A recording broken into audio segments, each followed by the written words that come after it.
2 javë më parë, në vigjilje të një fushate të ndezur zgjedhore, kryeministri Edi Rama do të fliste me superlativa për standardet europiane të urgjencës në Shqipëri. Është realisht një nga krenaritë e reformave që ne kemi bërë. Për mënyrën se si është transformuar në një histori suksesi, një histori turpi, sot ne kemi një urgjencë kombëtare që nuk i lë gjë mangut urgjencave të vendeve të tjera. Për të kuptuar sa të vërteta janë fjalët e kryeministrit, shkuam vetë në urgjencën e Qendrës Spitalore Universitare Nën Tereza, më e madhja në vend, e cila pret me qindra pacient në ditë. Dhe situata është pak të quhet skandaloze.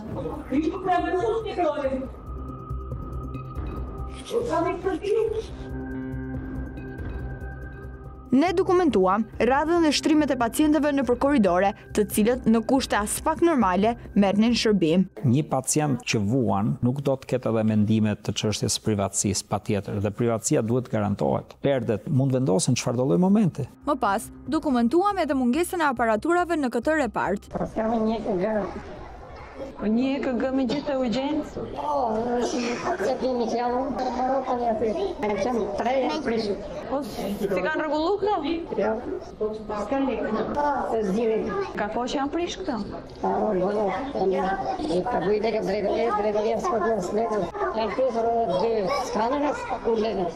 E skanjoj këtu bërë? Ky punonjës i urgjencës sapo na ka bërë disa deklarata shokuese njëra pas tjetrës, por më e rënda është kjo. Diskutimin e prishjes së aparaturave për të favorizuar klinikat private e kemi dëgjuar me 10 herë, por kur e thot dikush nga personeli i QSOT, atëherë gjërat bëhen më të besueshme. Por çfarë mbetet është fakti se urgjenca e Qendrës Spitalore Universitare Nën Tereza prej 3 muajsh ka në funksion vetëm një EKG, ndërkohë që edhe pjesa tjetër e pajisjeve nuk punon. E për këtë nuk është marrë asnjë mas për t'i rregulluar apo zëvendësuar atomet të tjera. Ishte vetë shefja e observimit të urgjencës së QSOT-s që deklaronte pamjaftueshmërinë e tyre. Aktualisht që ne flasim, kemi 2 aparate elektrokardiograme që janë në pjesën e urgjencës të kodit kuq dhe në pjesën e triazhit. Janë bërë kërkesa vazhdimisht për sa i përket pjesës elektrokardiogramës, ajo është më e rëndësishme kur të vjen një individ, pas matjes së parametrave jetësor, dhe jemi në pritje për të shtuar ky numër. Realizohen 400 elektrokardiograma në ditë, ato dalin jashtë funksionit në interval shumë të shkurtër kohor. Kjo elektrokardiogram që lëviz në zonën e kuqe përdoret edhe për pavionin ton të observimit. Është e pamjaftueshme të përballosh atë ngarkesë me 2 elektrokardiograma. Dhe a ndryshoi sadopak situata pas këtij vëzhgimi disa ditor dhe pas problematikave që evidentoi mjekja Hysi?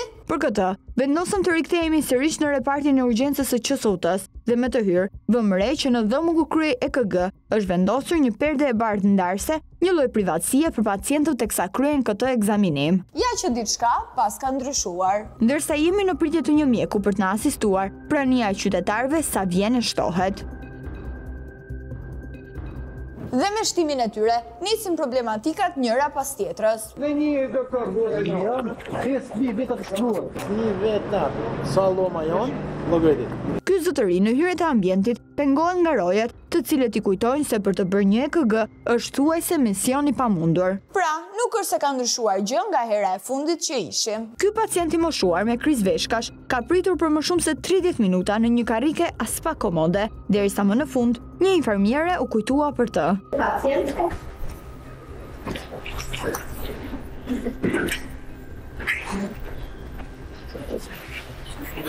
Të morën qanën, sa të të njerë. Ata që ka ardhur të tretë? Kushtë të thonë, nga të intervjenë. Po vajtë të kishme vetë? Ma da të kishme për më bajtë të kapë. Tani shikoni pak këto pamje, pacienti që ecën në këmbë dhe karroca që shtyhet nga infermierja.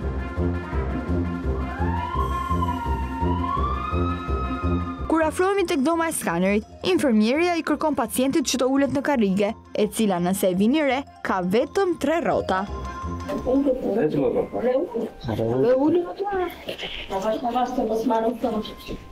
Por ky nuk është rasti i vetëm. Një video e regjistruar nga vetë pacientët tregon për gjendjen e mjerueshme të karrikeve që përdorin çdo ditë infermierët në këtë repart. A ka arsye që pacientët të bëjnë gjithë korridorin në këmbë dhe më pas të ulen në karrige vetëm në momentin që hyjnë për të vizituar?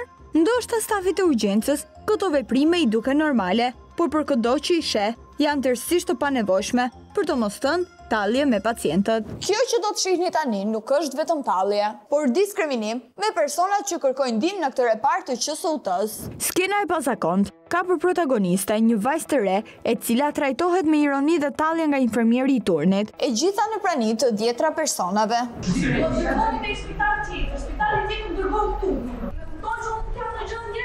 Nuk jam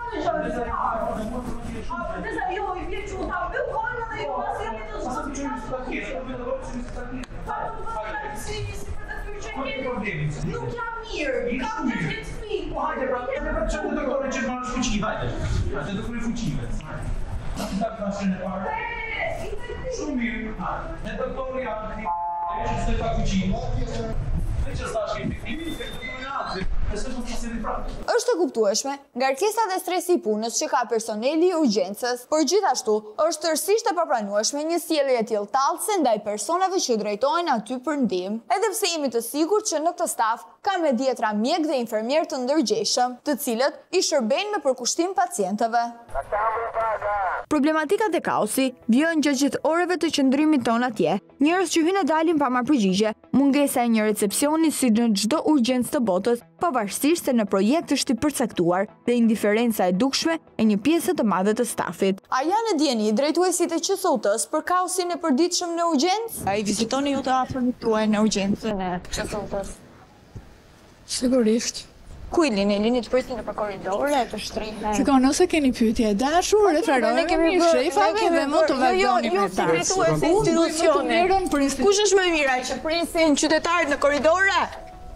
Asnjë përgjigje, por a duhet të ketë një reformim të menjëhershëm të urgjencës së QSUT-s? Mbase, duke ndjekur deri diku një shembull të ngjashëm të urgjencës vjetër, ku kanë qenë disa perde ndarëse që secili individ kishte pjesën e vet të trajtohej siç duhet dhe të ruhej deri diku një farë privatësie. Kemi në proces pritje për ta rikanalizuar sërish siç ka qenë dikur urgjenca e vjetër me atë sistem që ka pasur. Ndërkohë, mjeku Ali Mehmeti jep një propozim të detajuar të ngjashëm me urgjencat e vendeve të tjera të Europës. Urgjenca është element kyç jo vetëm për shëndetësinë, por edhe për sigurinë kombëtare. Kujtoj që urgjenca e Tiranës është urgjenca më e madhe. Shumë e rëndësishme të kuptojnë që kjo nuk mund të funksionojë si e pavarur. Në radhë parë duhet të ketë ligje që garantojnë nivelet esenciale të asistencës. Vendosen për shembull kodet e urgjencës, pra jeshil, verdh, kuq e me radhë. Mund të vendosh një sistem pritje, një sistem numerik, një mesalla idone ku mund të presin siç duhet. Në radhë dytë, duhet planifikosh ambientet dhe njerëzit, personelin aq sa duhet për popullatën që ato shërbejnë. Numri i personelit është i ulët. Ambientet pritëse janë të pakta, të cilat nuk kanë dot mundësinë të përballojnë një fluks